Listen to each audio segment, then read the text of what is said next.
Hey, hi, welcome. Good morning. If it's morning where you are, good evening, good whatever. Welcome to episode 9 of the Safety Meeting. Let me turn the music down just a bit more. Yeah, there we go. Today I thought I'd explore something, tangible, untangible. It's hard to say. Yeah, I want to talk about personal biases in your health and safety program. Recently did a video where I took and held up something like this, told the viewers to fold it up and stick it in their desk drawer, but to not worry, they can go back and get it.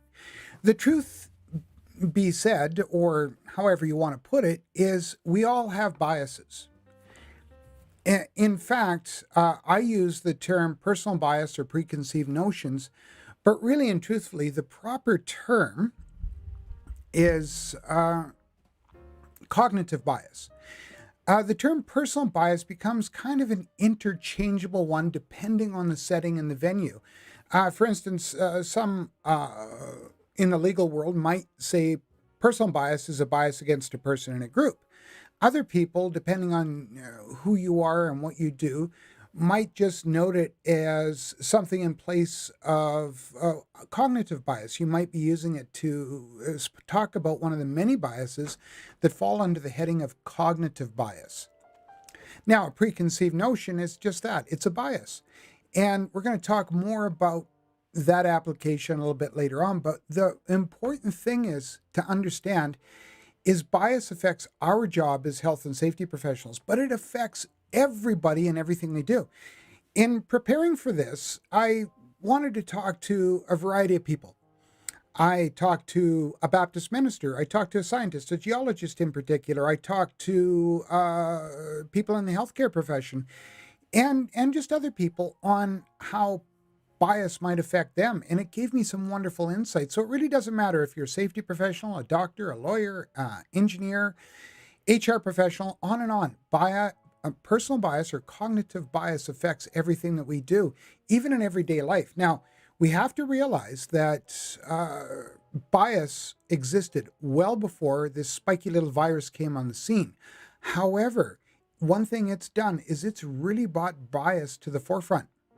Now, of course, it's going to affect not just your everyday life, but how you do your job and how you perceive and view the outside world. Now, there is some good news.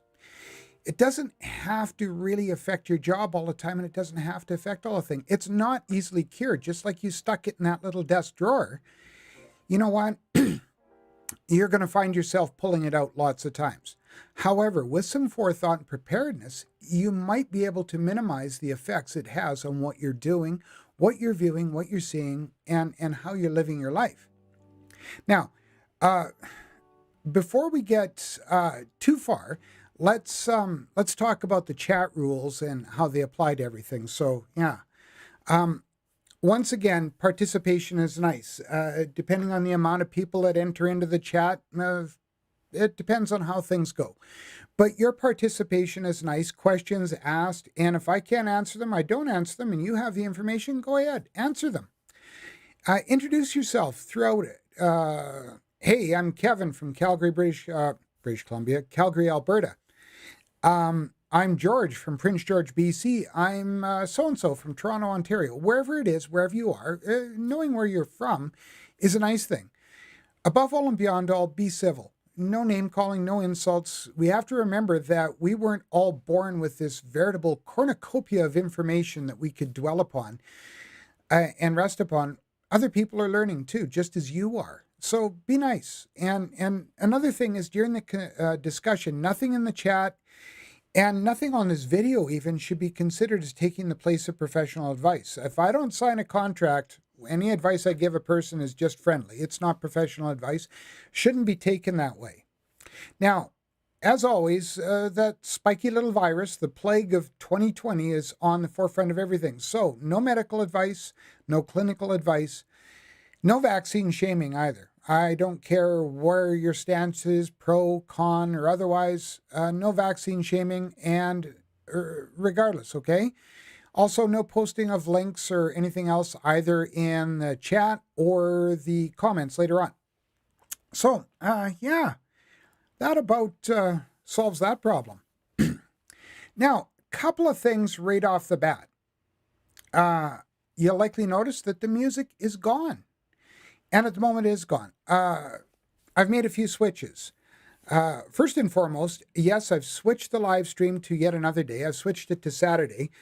A couple of reasons. One, I found it would work a little bit better for me, and chances are people might either tune in. The live streams haven't been very popular, but it allows me to keep in practice for commentary, presentations, etc. Yes, videos are presentations, but I edit those. I mean, it's pretty easy to look pretty good on a video when you can chop big chunks out and you go and scratch your nose or adjust your glasses. You can get rid of that. You can get rid of a lot of things and substitute things with B-roll. But with live streaming, what it does is it gives me that ability that I can continue to practice my presentation skills. So I want to keep live streaming regardless of how many people are in the audience. It's good practice. Now, the other thing that I've done is I got some feedback both in comments and a recent poll I've done, and I've got rid of the music on both the videos and the live streams. Couple of reasons. Some people said it was distracting to them. Majority of the people didn't care. Love it, leave it, didn't really care. So what I have done is, I got rid of it for now. Maybe it'll come back to the videos, but I'm going to keep it gone for the most part of the live streams, just because, you know what, I don't know that it lends anything to it. And until I can be assured that I do it well and it actually complements what I'm doing, I'll leave the music out. By all means, if anybody wants to comment or on that, I appreciate all the comments and feedback, because it's not about what I want, it's about what I can do for you. Now, another thing here recently. We just celebrated Remembrance Day here in Canada. At the 11th hour of the 11th day of the 11th month, we take a moment. We have a minute or two of silence, depending on where you are.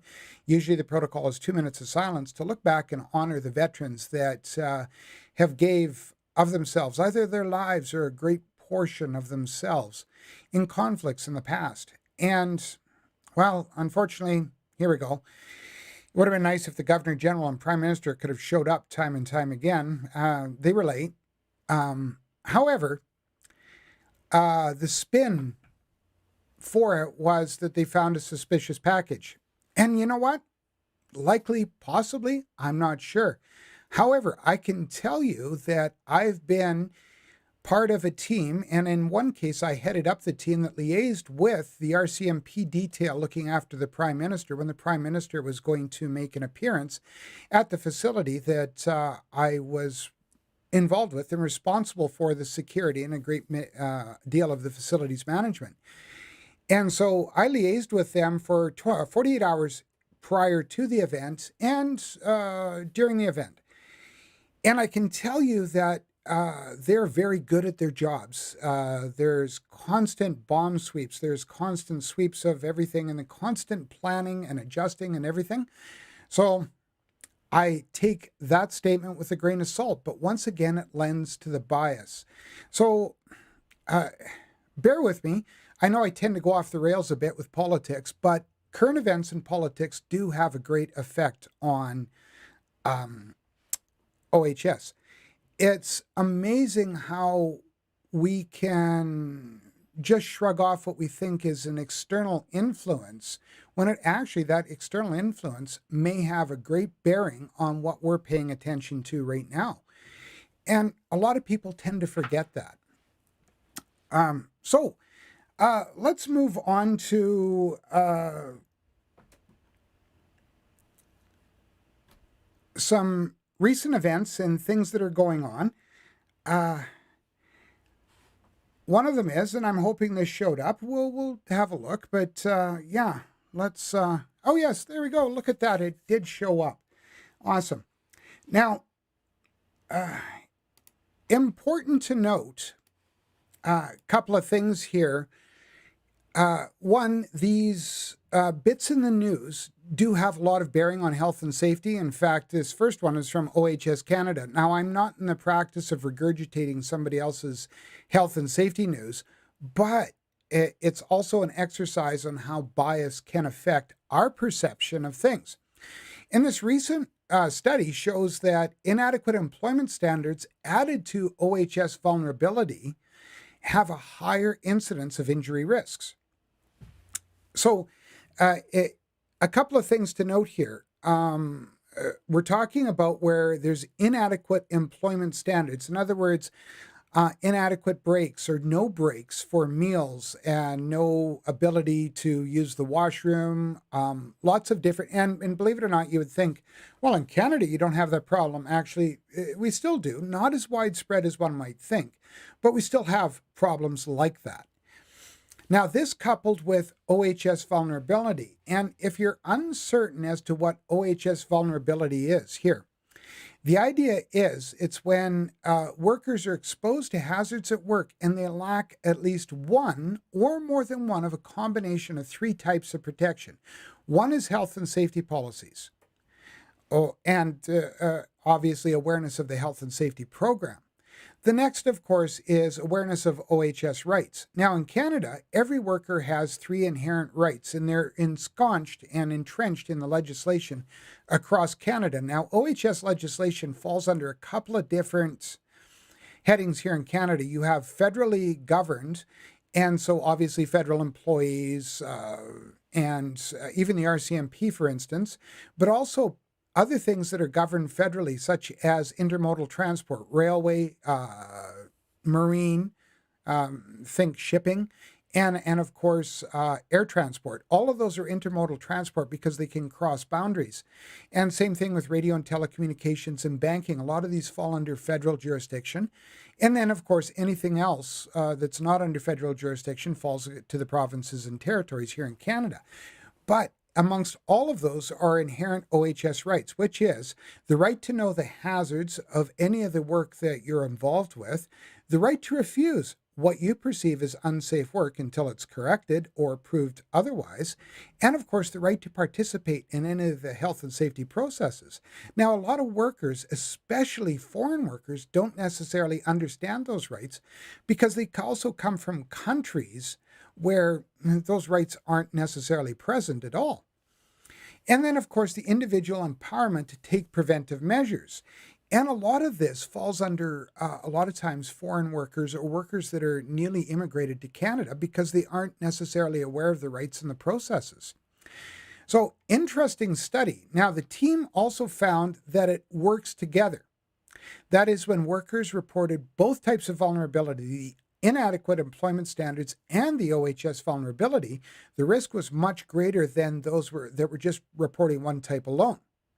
And of course, it becomes 5 times greater than those that aren't reporting any vulnerability whatsoever. And a lot of times you can think, especially you can thank unions for that premise because usually health and safety is ensconced in most collective agreements. And it was thanks to union activities and union activism that actually brought OHS legislation to the forefront in Canada.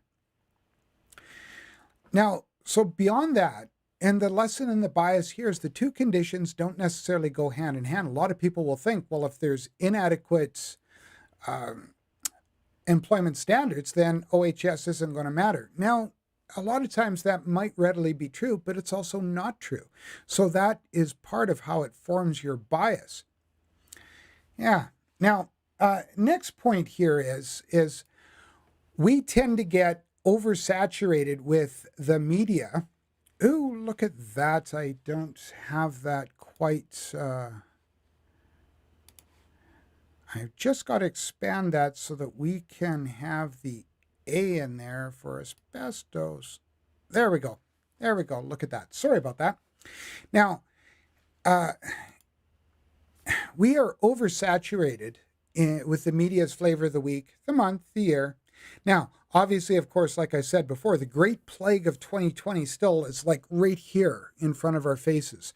In fact, smacking our faces once in a while and providing us with soft pokes and hard punches, because heaven forbid we get distracted by something else that makes maybe even just a tad bit of sense.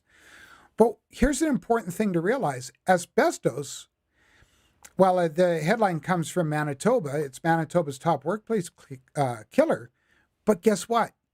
In Canada, it's the top workplace killer. In fact, asbestosis and mesothelioma could be considered the poster boys of lagging indicators. Now, lagging indicators don't necessarily predict future events and future courses of events, but they're a good affirmation indicator.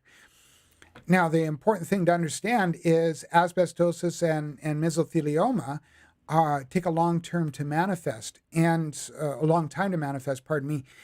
And mesothelioma, for instance, may not appear for 40 or 50 years after the initial exposure. So what's happening now is we have a retired workforce that's reporting injuries from incidents that occurred in the 60s and 70s when the use of asbestos was widespread, 50s, 60s, and 70s.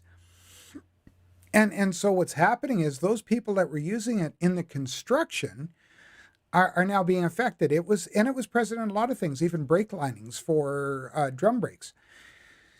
Now what's happening is we're renovating those structures that are 50, 60, and 70 years old, and guess what? They're full of asbestos.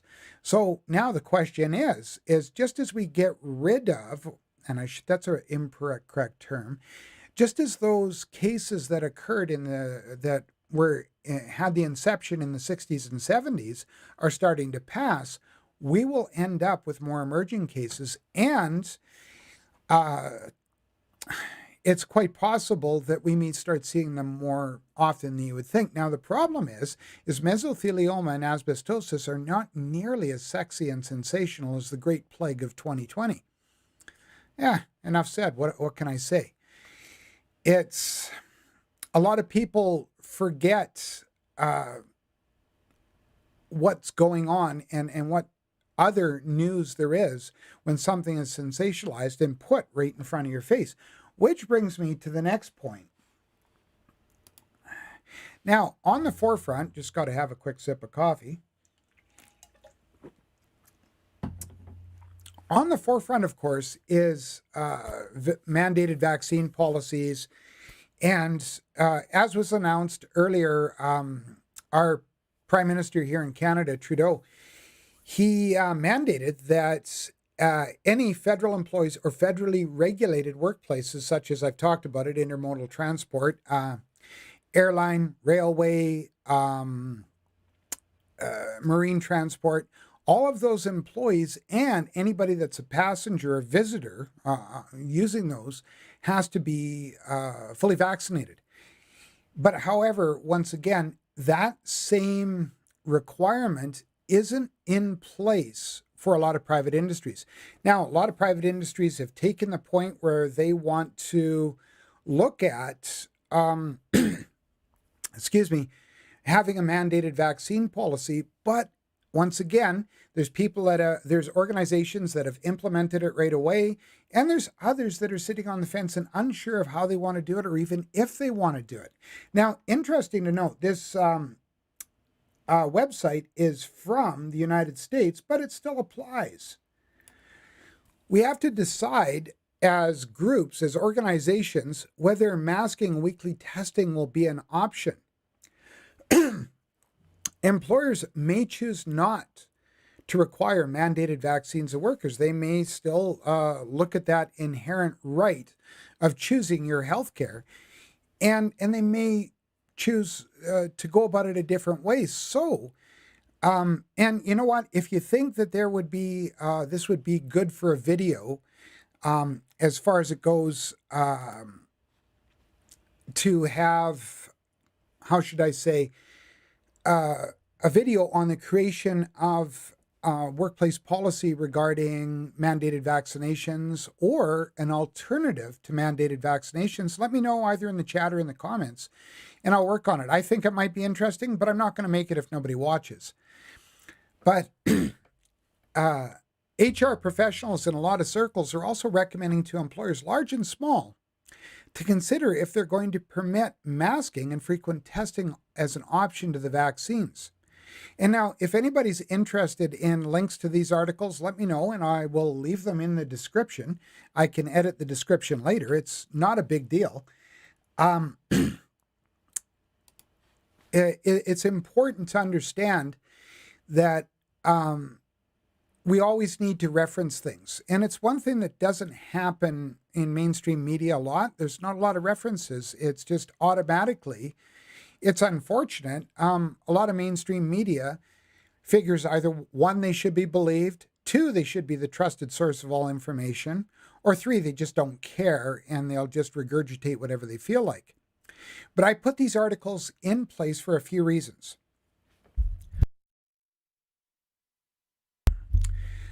Number one is to illustrate how health and safety should be one of the highest priorities among anything else in the workplace, but how each article is susceptible to different kinds of cognitive bias, and depending on who you are, how you're wired, how you're raised, or even the people you associate with, you might agree or disagree with each article. Okay? That doesn't surprise me. It shouldn't surprise me.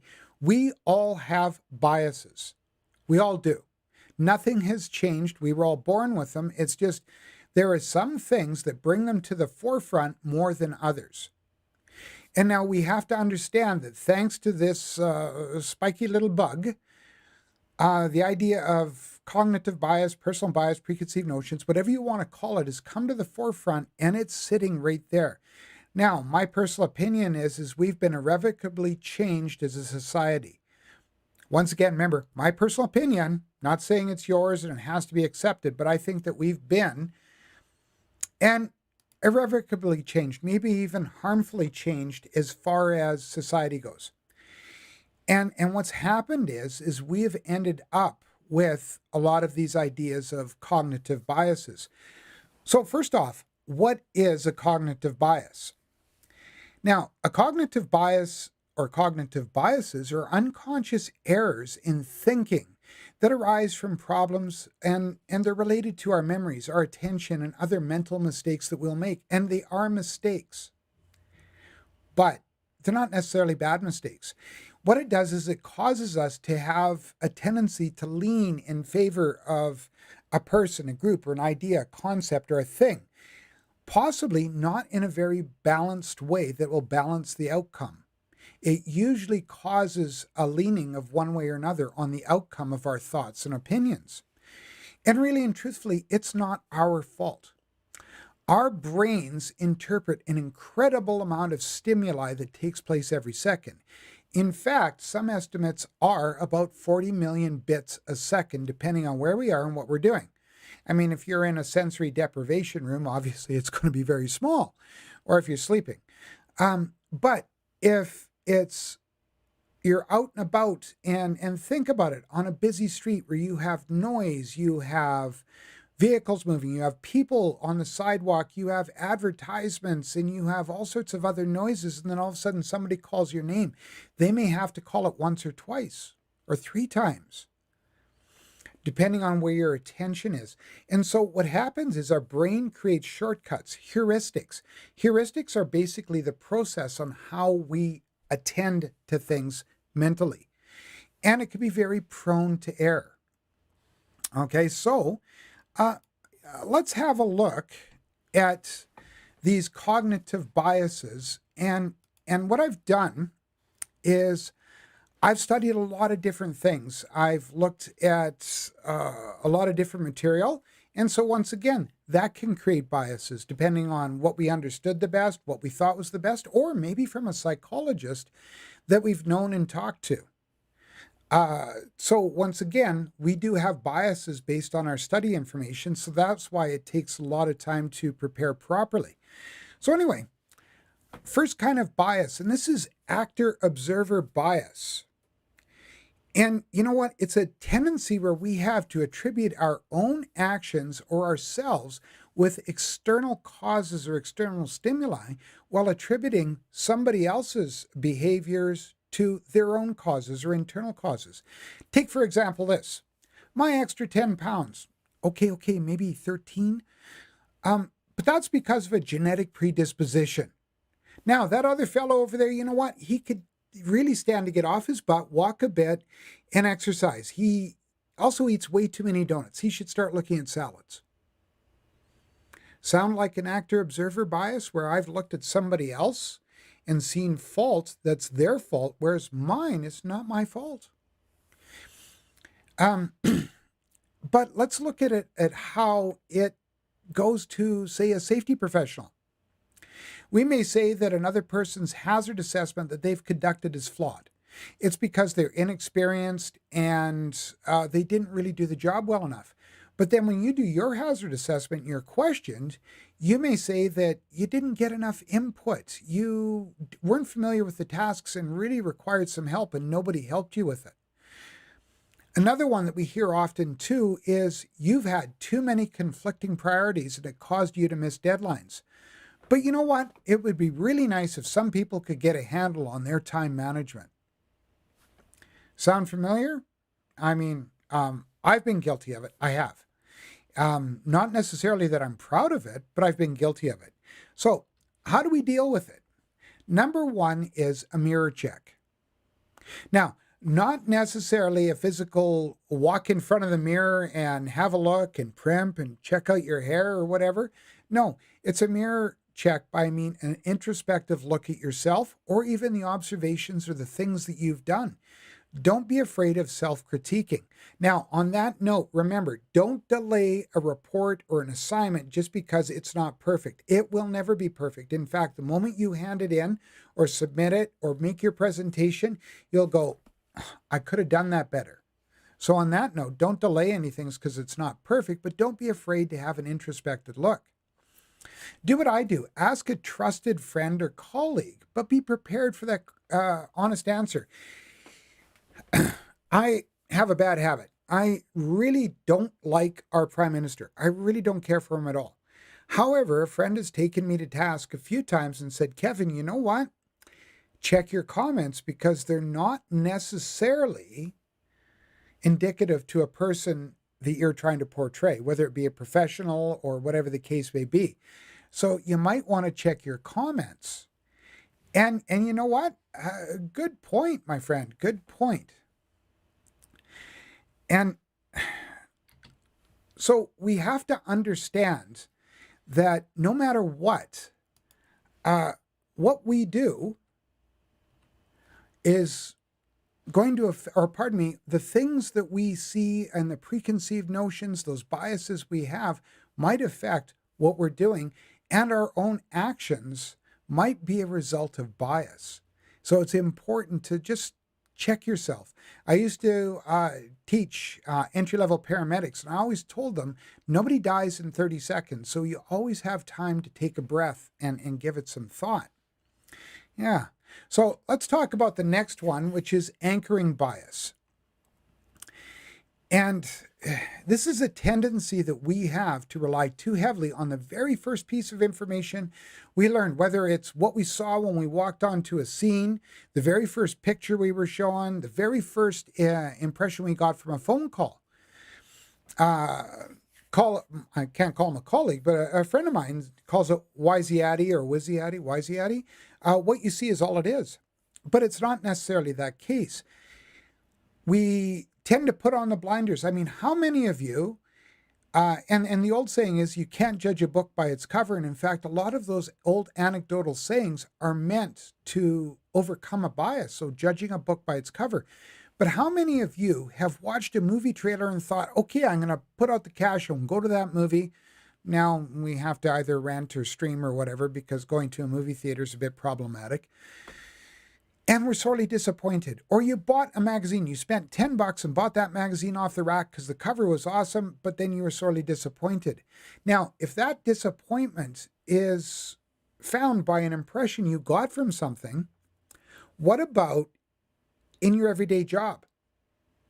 I mean, um, I, I talked to a Baptist minister friend of mine, and he said an example might be somebody might walk into the office and they were talking about the music and the music presentation, and they really don't like it anymore.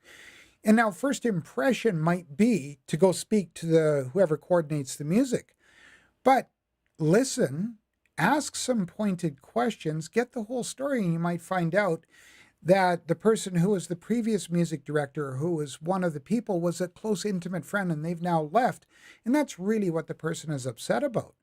But to put it into another idea, what if a person shows up at a job interview and you know what? They were nervous. They didn't sleep very well. They stutter and stammer throughout it. But you ignored their resume and you ignored a lot of things, and you may have had this first impression of them when they come into the room and their very first answers they give, and you tend to not listen to the excellent answers they give to some other very behavioral based questions that would make them an ideal candidate. Another thing I've seen is, excuse me, OHS professionals who are at their desk and they listen to the phone call and then they say, well, email me a few pictures. And that's how they do their report, is based on a few pictures or what they immediately saw. Think of how you could be so wrong about an inspection, a hazard assessment, an investigation, etc. You have to go to the scene. But beyond that, you have to gather all of your data. So look at everything, understand everything, read the reports, but also talk to people. But beyond talking to people, ask the proper questions and listen. I always used to say, if you're not getting the right answers, did you ask the right questions? Don't draw your conclusions from the scene. That's the worst thing you could do. Whether it be an inspection, an investigation, draw your conclusions after you've done an incident timeline, after you've had the chance to review all of the data. Then make your conclusions. It happens time and time again that you will get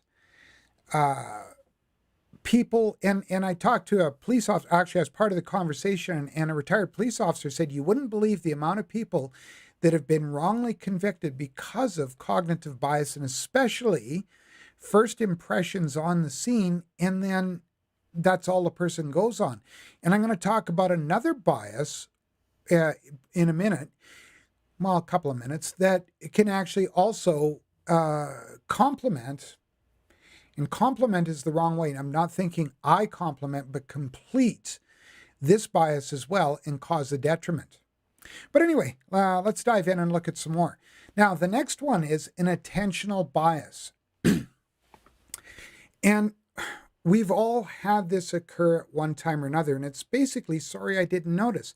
This is a tendency to pay attention to some things which might be readily noticeable and simultaneously ignoring others. Like, for instance, if you put 2 articles in a feed, or 3 articles, one talking about COVID-19, one talking about the effect of asbestos and how asbestos deaths are number 1 workplace fatalities, and then the third one on how inadequate attention to OHS vulnerabilities can cause accidents, which do you think is going to be on the forefront? And that's because what we're being hit with all the time. And we've all had it happen. And this is the tendency. We pay attention to some things, ignore others. And I've seen it. I've even been guilty of it, walking into an inspection and notice machine guarding right away, but then forgetting that there might not be a log present for the machine, or even to have a look at the maintenance log for the machine and find out that it's really well done and just the machine guard hadn't been attended to. Or you walk into a room and you zero on the poor housekeeping, but you don't focus on procedural errors that occur. And a lot of things can cause us to lose attention to something that might be equally, maybe not as equally important, but important in the big scope of things. So you have to see the forest for the trees. And how do we deal with this? Well, number one is to create checklists or routines for performing the functions that you do. And it doesn't really matter. We can transfer this beyond health and safety management to something else entirely. We can transfer it to whether it be like my friend, the geologist, who might have a way for dealing with a sample. And he's likely created this way to deal with a sample where he won't miss anything and won't get that routine wrong and won't miss any of the data. So it's okay to have checklists for what you're doing. And in fact, what I've invented for myself, and I share it with some of the people I teach, is a little mnemonic called PEEM, P-E-E-M, which stands for people, the environment, working environment, the equipment and machinery, and finally the materials. Now, basically on the order of influence, but maybe not necessarily. So for instance, if somebody's working with 100% hydrofluoric acid, you know what, really and truthfully, that's really high up there. However, what's the environment like? Is it a well-ventilated area? Is it clear, no tripping hazards, etc.? Are they using the proper equipment to handle that dangerous substance? So you take into account everything, and that's how I approach it. It may not work for you, it may work for others, and I've made videos on it, on how to sort out doing a hazard assessment or how to sort out doing an investigation or an inspection. Now, the other thing is to be able to mentally or physically step back and see the whole forest. Just got to grab a sip of coffee. Now, I've come upon an incident scene and I've ended up right in the middle of it. And so what I will do is consciously have a quick look. Before I start taking pictures and investigate anything, I step back as far as I can, and I walk as much of the perimeter as I can, then work inwards, because then I can see everything. Same thing with an inspection. I don't want to be taken down the garden path. Like if somebody walks me through an area, I'll ask if we can walk around the room. So for instance, if I'm walking in a shop, they may walk me through the center of the shop thinking I can see every which way. But I also like to walk around the outside of the shop because I see the whole forest for the trees. Now, is this a foolproof and sure way to overcome attention bias? Not necessarily. Not necessarily. But I've found it's a good way to work for me. Now, we have to remember the other thing that we want to do to get rid of that attentional bias. Don't be afraid of asking questions, listening to what the other person says, but then asking a question back to confirm the answer you got. That's one of the best ways that we don't ignore the whole entire picture. Communication is key in everything we do. It doesn't matter who you are, whether you, and picking on a friend of mine again, but whether you're working in your office and looking at a sample, looking at the data you've got from a sample, and then preparing a report. No matter what, we are still requiring that ability to communicate. So communication is key. Now, the next one is availability heuristic. There's that word again about processing information and how we process it and the shortcuts we may take. Now, this is where we place a greater value on the information that comes to mind. It's right on the tip of my tongue or off the top of my head. We've heard of those sayings before. But often they're a product of past histories and past experience. Now, past experience is a good thing. It helps us to be better at what we do. It helps us to gain a better foothold and have that wisdom maybe that we can either share with others or apply to the tasks that we're performing. However, one of the dangers we have is we place greater credence on this information that we already have, and we overestimate the probability that similar things are going to happen or have happened in this case. So that's the previous historical information. And I've had it happen where I've had incidents that were, very similar to what I've dealt with in the past. And you have to stop. And I've been walking to an incident scene with someone and they've said, hey, you know what? I had this happen exactly in my previous workplace. I bet you this is what has occurred. And I've almost wanted to nod and say, yeah, but then I've had to check myself and say, well, let's see when we get there. Let's see when we get there. So how do we deal with this? Number one, don't talk right away. Listen to everything once you get to what you're going to consider, or take in all the data. It's okay to stop to think. Just remember to get started again. Okay. And also write down what you see. But I see it all the time. People will write something down and then they'll be looking at it.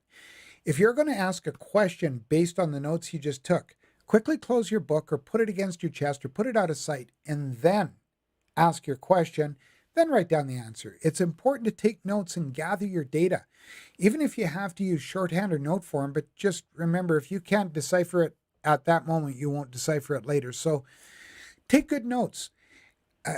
Nothing is not worth doing if you don't take the time to do it well.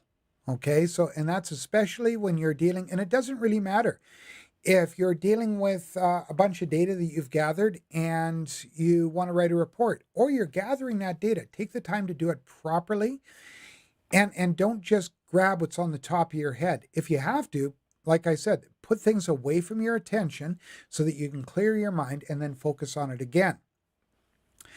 Always interpret based on factual data, okay, not your previous experiences. One of the worst things that we have is, I've seen it, people will take wonderful notes and then their notebook is closed on their desk and they're busy writing the report. And as I said, when I first started out, I would do that because, well, I had a good memory. But we have to remember, our perception and our memory is flawed by a lot of things, especially previous experiences. So work with your data.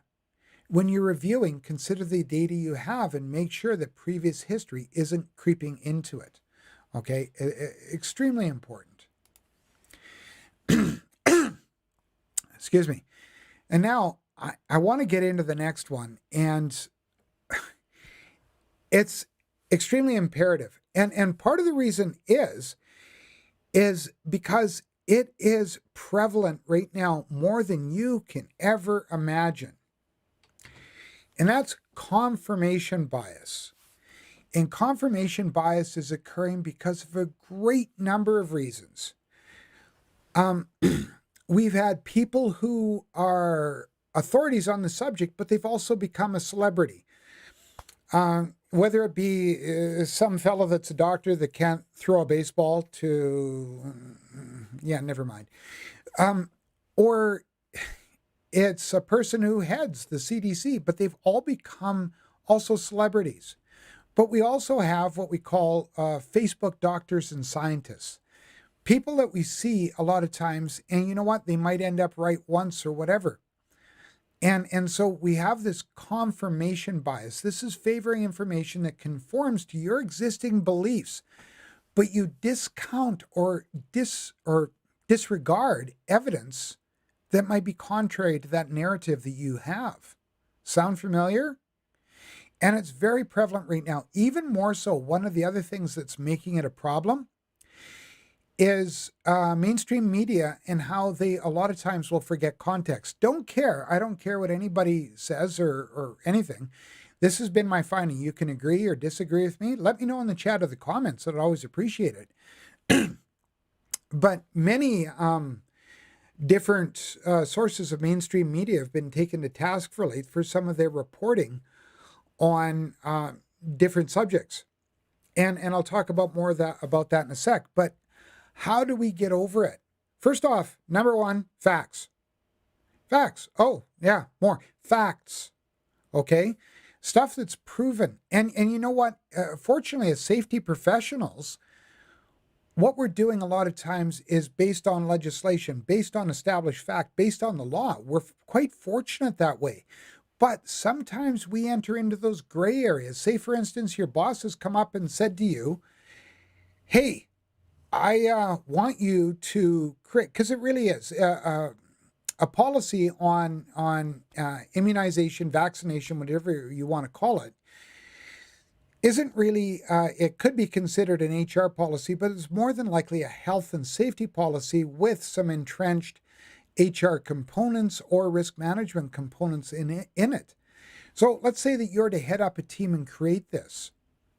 And you may have a bias leaning to one way. You may see, and you may have read a lot of stuff where it tells you that having a vaccine doesn't necessarily prevent transmission.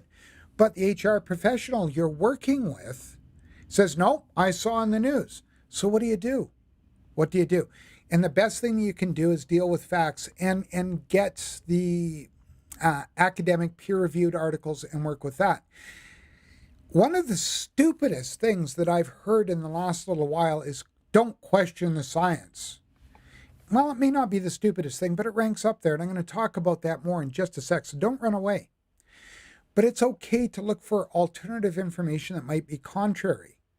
And it's okay to ask questions and ask why. I can remember, and this brings me to the next point about taking it apart. I can remember I did an incident investigation from a situation, caused a lot of damage, caused a lot of problems, and even there was going to be some probable discipline that was going to come out of it. And my boss said, okay, so you're all done? And I said, yep. He says, well, before you submit it, go back and prove yourself wrong. He said, because if you don't do it, the union will or somebody else will. So you best go try and do it first. Then, if you've done everything you can do to punch holes in your report, then you've likely done it right. Okay? So do that. And you know what? I did that, and I actually found holes that I had to go back and have a look and fix. So it's okay to ask questions. It's okay to ask questions of the material you're researching off. It's okay to go back and ask questions of the things that you have done. Don't let confirmation bias and think that your way and what you've studied is the only right thing out there. So let's just have a quick look. I'm going to get rid of this for a second, and I'm just going to demonstrate my point. Now, recently, Rochelle Walensky, who's the head of the CDC, and if people want to see this, by all means, I'll leave a link in the description. You just have to ask me to do so, and I'll leave a link to it. But she went on and she did a video saying that masks would help reduce your chance of COVID-19 infection by more than 80%. And hey, you know what? She's a medical doctor. She also has a master's in public health, which means she's apparently an expert in epidemiology. So you would think that what she has said is absolutely 100% true. Before we get on to that, let's just stop that for a sec, and let's bring up the browser again. And I just want to bring up another article. And I didn't have it loaded before because it keeps playing sound. I'm sorry. But it's this one right here. And this was from April. The CDC walks back the director's claim that vaccinated people do not carry COVID because she went on and did a newscast and the president echoed her about the same thing. And unfortunately, what happened is her staff, her own staff, forced her to go back and recant that and say, look, don't say that. And so we have this problem with a person who's an expert who said that you can't catch COVID-19 and you can't transmit COVID-19 if you've been vaccinated. And then her own staff says, no, we've got to walk that back. And they had to do, she wouldn't, but they had to issue another press release. Unfortunately, that press release likely didn't get the same amount of air as her talking about that. And now, of course, one of the things that occurs when we have things like this is all of a sudden people who also have science backgrounds or statistic backgrounds or whatever, they get on and they start to rebut the information. So actually, in all fairness, I'll show that again so that we understand what she was talking about. And she said that masks have an 80% chance of fighting off infection by COVID-19, more than 80%. And they also say they protect you from other illnesses like the common cold and flu. Wearing a mask, along with getting vaccinated, are important steps to stay healthy. Now, I'm not saying they're not. In fact, recent studies have shown that surgical masks worn properly, can provide up to possibly 20% protection. And so, coupled with vaccination, they're likely a very good idea on helping you stay healthy and not end up with the effects of COVID-19. So, by all means, good thing. But then what happens is other people with backgrounds, or even if they don't have backgrounds, they start to go get information that contributes to confusion. And so, for instance, this person who notes that mask mandates occurred, and then there's a recent huge spike in Los Angeles and Orange counties for COVID-19. Or worse yet, this one where it takes and brings up a study that was completed in 2019 on data from 1946 to 2018 on masks and influenza transmission. And it was commissioned by the CDC. So the very organization that Rochelle Walensky heads. And it shows that our systematic review found no significant effect on face masks on transmission of laboratory confirmed influenza. So then all of a sudden, we're busy trying to figure out what's true, what's not true. What do we do? And it's very difficult. Now, the important thing is to ask questions. So here's what we do. Let's play a little game. And you can jump into the chat. I see that there's a few people. And if you don't want to, I'll just abridge the game. But let's play a game. Okay? I'm going to give you 3 numbers in order. And what I want you to do is guess my rule to those 3 numbers in order. Okay, so they're 3, 6, and 12. Okay, so 3, 6, 12. What's the rule? What's the rule? Can you follow my rule? Can you give me 3 numbers that will come back and follow that rule? See if anybody's going to jump in and do it. Maybe, maybe not. I don't know.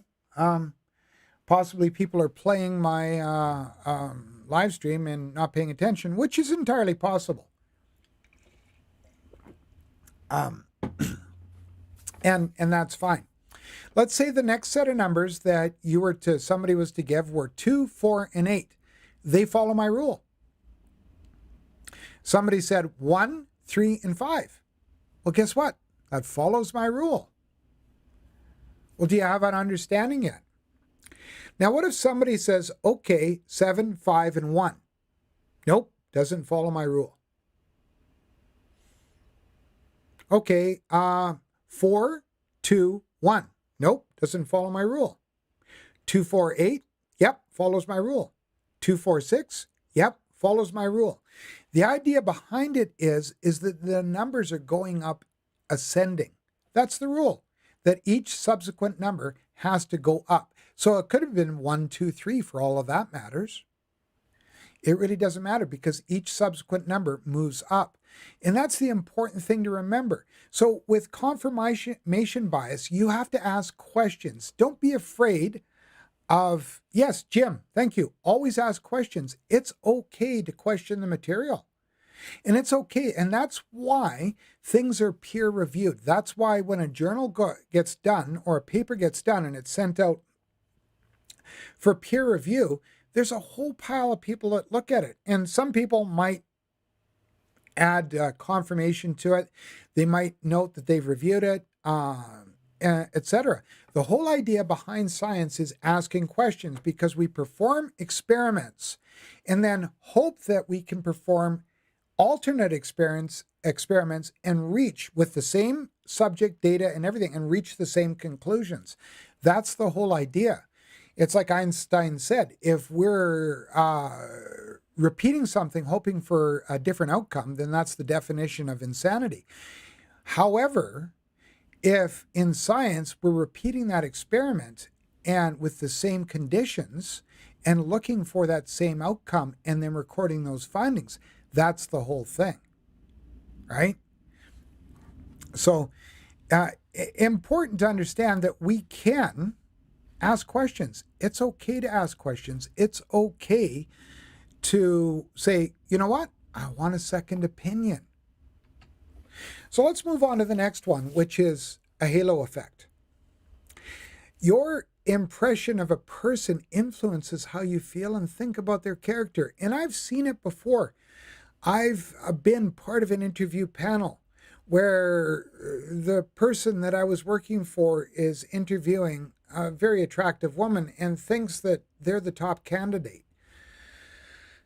And unfortunately, there were much better candidates. Or let's put it into a different aspect.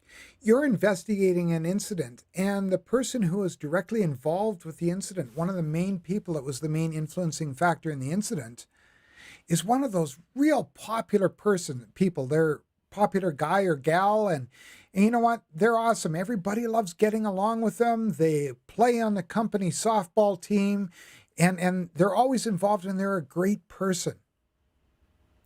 And so that might influence how you think. Okay, now just the opposite can occur with other stigmas around other influences, race, body type, etc.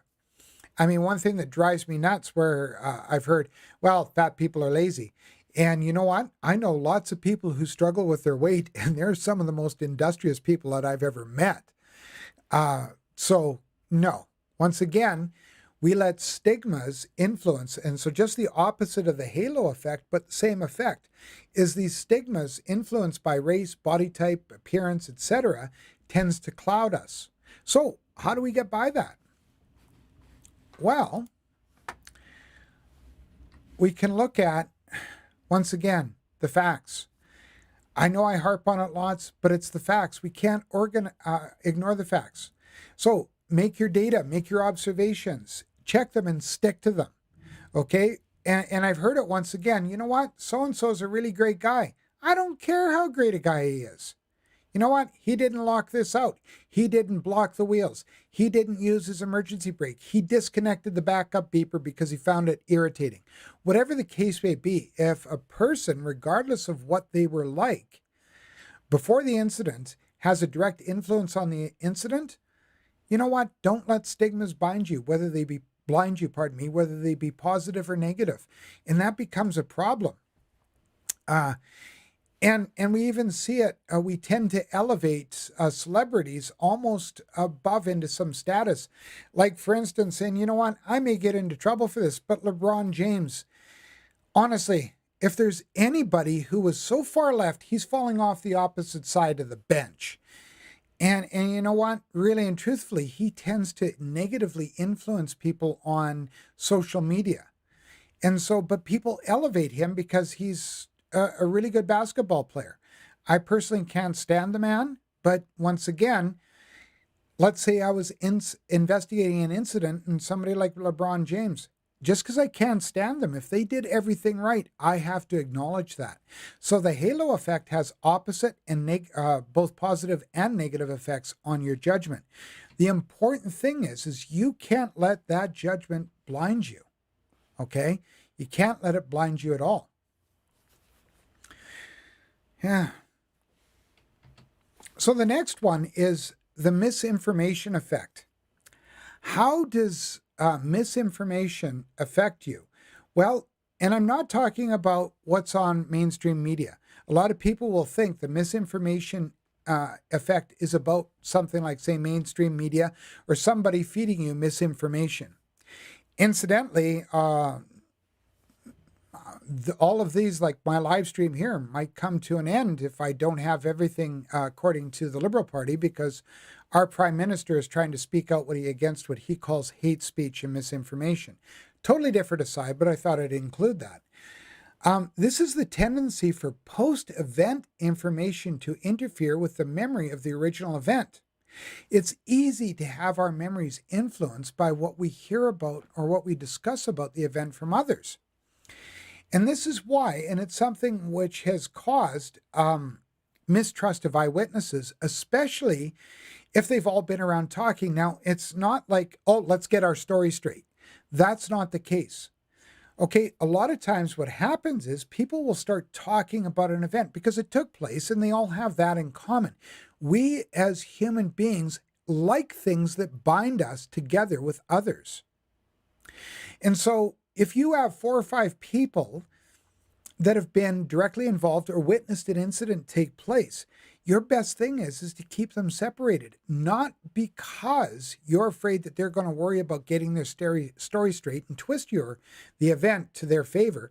Now that may be possible, but what happens is they try to fill in blanks that each other's have or each other has.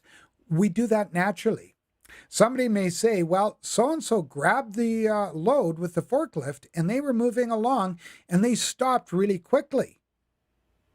But another person might say, well, actually, I saw him grab his phone just before he stopped. And now when the first person is questioned, they may say, well, so-and-so grabbed the load. They were moving along at a fast pace, but they grabbed their phone and stopped quickly. So you see how somebody's perception might affect what occurs and might affect the story. That's that misinformation bias. So how do we deal with that as safety professionals or in whatever we do? Once again, this is why eyewitness accounts are questionable. Don't be afraid to ask probing questions. If you can, talk to people separately, question them separately. We tend to fill in blanks with our own biases on the fly. That's why a lot of times our memories are actually a disconnected chain, and we tend to start to form links based on our own biases. That's those heuristics I was talking about. And so a lot of times people will fill in with what they heard from somebody else. And I've even had them ask me, well, what did so-and-so say? I know you saw them, but what did they say? And so regardless of what another person said or what another person thought, we have to question the eyewitnesses and what they account. And we also, whenever we're looking back on something and trying to recount a scene and that, or a situation, that's why I never do an incident presentation without my report and without my notes. I never wing it because guess what? I'm afraid I'll fill it in with my memory. I have a pretty good memory, but I don't want to let that flaw what I'm presenting. Now, the other thing you have to remember is that everybody having the same account is a bad thing. That means they've all compared notes and they've each filled in their own blanks, maybe unintentionally. But if they're not the same, that's a good thing. But what you can do is when you're comparing their what they've talked about, always consider the commonalities, but celebrate the differences because the differences are good. And that makes sure that you don't have that misinformation bias. It's okay to have differences. Okay? It is. A lot of people will think, well, so-and-so's story differs from another person's story, or so-and-so's information differs from what I got. That's okay. Consider putting together the commonalities. If you have 2 commonalities from 3 different testimonies or eyewitness testimonies, guess what? Those commonalities could likely be considered as fact. But once again, you'd compare it to the other data that you have as well. And does the data confirm those testimonies? Once again. Now, the other one, you know what? There's a saying in the Bible, in Proverbs, says we have to have humility before honor. And that goes directly with this next thing. And this is called the Dunning-Kruger effect. Now, the Dunning-Kruger effect is when people believe that they're smarter and more capable than they actually are, and that they can't necessarily recognize their own incompetence or lack of capability and skill. I've dealt with a lot of people that are incredibly smart, engineers, PhDs, etc., people that are PhDs and engineers. And the smartest ones I found were the ones that said, I don't know, fill me in on that, asking questions. Once they asked all the questions, then they were an expert on the subject. But the other ones were the ones that just judged themselves as to be the smartest guy in the room or gal. But you know what? really and truthfully, what I found is the quietest person might be the smartest person. Don't be afraid of self-review and peer review. And one thing that I've always taken to task, and the reason I came upon this is because I walked in thinking I was the smartest person in the room. Now, to give you some background on the Dunning-Kruger effect, two researchers, David Dunning and Justin Kruger, social psychologists, and they were the ones that first described it, so that's why it's named after them. But you know what? Perhaps we could see parallels through history. They performed a series of investigations, and then they found that the people who scored the lowest percentiles on the tests of grammar, humor, and logic also tended to overestimate how they performed. In fact, a lot of them felt that they were within the 60th percentile. In other words, the top 60 people. But actually, they were in the lower 12th percentile for scoring. So whatever you do, it's okay to exercise a little bit of humility, okay? It's okay to understand that you're not the smartest person in the room. In fact, you would do well. So whatever you do, don't lie, don't talk about how smart you are, and don't talk about how these are some of the things that you've done. Be prepared to listen more, ask more questions, and talk about yourself less. When you're giving a report or presentation, once again, stick to the material of the report. Try to stick to the best research that you have. Don't use anecdotal information, whatever you do, because you'll get called out on it. You will, every time. Oh, apparently YouTube is not receiving enough video. Not sure why. Hopefully I'll still be able to record and not get cut off.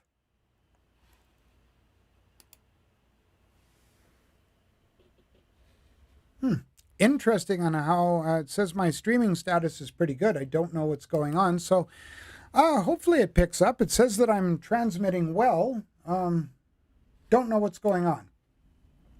But anyway, we're going to keep winging it and go from there. So now, as far as overcoming biases, realistically, of all of the things that I studied, they all have much the same thing in common. Be aware of bias, considering how they might influence your thinking and what you're doing. In one study, researchers provided feedback and information to help participants understand these biases, and you might not have that opportunity, but always consider, are they at play? Might they influence your decisions? Are there factors such as overconfidence or self-interest? Think about what influences your decision. I talked about confirmation bias and how it's a big thing. So did you look at other sources of information? Are there some other factors that you missed? Are you giving too much weight to one source of information? Are you not comparing the two? Don't be afraid to take stuff apart. Don't be afraid to question what you're doing and what you're thinking. And yes, just as Jim said, question the science, which can change as more data becomes available. Absolutely. And that's one thing that we found is with recent circumstances, and dare I say it, COVID-19. In fact, I can remember way back in March of 2020, just got to grab a quick drink here. We were dealing with washing off our groceries with antiseptic and wiping off fruit, and people were talking about soaking it in vinegar, or maybe don't buy any fruit and vegetables and things like that, or if you're going to cook them very, very well. And so once again, always be aware of the science that's on the forefront. Check your data, check your material, check your sciences. And also, don't necessarily think that one point of view is right. Acknowledge the limitations of your memory. Always check your notes, make notes, take notes, and seek other people's perspective when making decisions. No matter what, I've always handed in a report to somebody else to look at. And you know what? The first couple of times, it really made me angry when somebody had critiques on it, or it would have pen mark all over it, notes. But you know what? As you mature and as you go further in your health and safety career, or in any career, you're going to understand that critiques are a valuable thing. Because do you want to be mediocre, or do you want to consider that those opinions that that other person had might be of value and might provide you with the opportunity to turn out an even better product? Okay. Always, another thing is choose some strategies that will prevent some of that cognitive error. Okay, some of the different things that might create error, like I've talked about checklists, having mnemonics to work with. And as I've said, I've talked to lots of people that will use checklists no matter what. And they've created a routine, but don't be afraid of going back and looking at those routines and making sure that they're still functional today. A lot of times we don't necessarily need to build a better mousetrap, but it's okay to look and see if one's there. Now, I just want to share with you quickly another reason why biases occur. And I talked about this in a previous video. And once again, I got to adjust this. Apologies on this.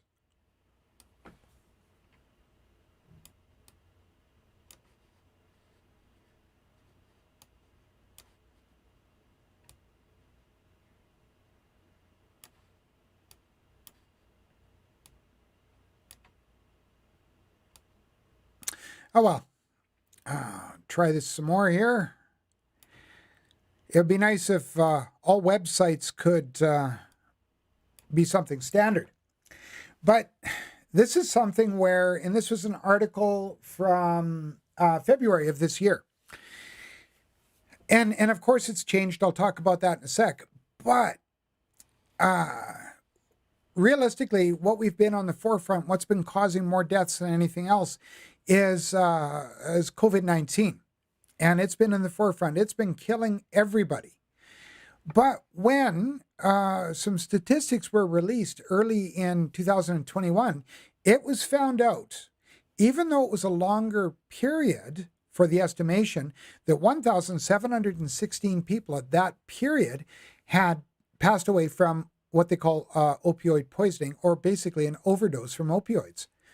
In the same period, only 1,391. I'm not meaning only that many people died. Death is tragic regardless, okay? So it doesn't really matter. But it's the fact that there was more people that passed away from opioid poisoning or overdoses than actual deaths from COVID. Pardon me for stopping to think. Now, to put that in perspective, the first quarter stuff was released earlier this summer about opioid-related deaths in Alberta, and once again, the same factors were there. It was 600 and some odd people had passed away from opioid poisoning, but this far outshadowed COVID-19. But what was on our minds? We were looking more, it was like this in front of our face, so we couldn't see what was beyond the end of our face. And that becomes a difficult thing too. We get blinded by the information that's right there on the forefront, and it really doesn't help. So once again, don't be blinded by biases. Don't be afraid of looking at beyond what you've received as the news. Doesn't look like a lot of people join me on the chat, and that's okay. Thanks for all of you that have joined. And yeah, if there's any questions, I'll take any questions. If not, I'll wait just a few seconds. And if there's questions for a Q&A, then I'll take some. Just remember, it's not considered professional advice unless you and I sign a contract. But I certainly don't mind talking about something and sharing my point of view on it, or how I deal with something. Yeah. Well, it looks like basically, yeah, there we are. As far as where we are from here, do me a favor. If you liked everything, let me know on a like. If you haven't subscribed, by all means, subscribe to the channel, because that way you get to provide input through the chats and leave comments. And like anything else, I appreciate comments. So if you have a thought, leave me a comment. I appreciate it all. But for now, yeah, I just thank everyone for joining in on the talk, joining in on the channel. And until I see everyone again, and I really hope I do, I really hope you check into the channel again for the next live stream and keep watching the videos. But wherever you are, don't just think about safety. Don't just talk about safety. Be a safety influencer. Be a safety leader. Consider provoking safety wherever you are. Anyway, yeah, thank you. Take care. Bye for now.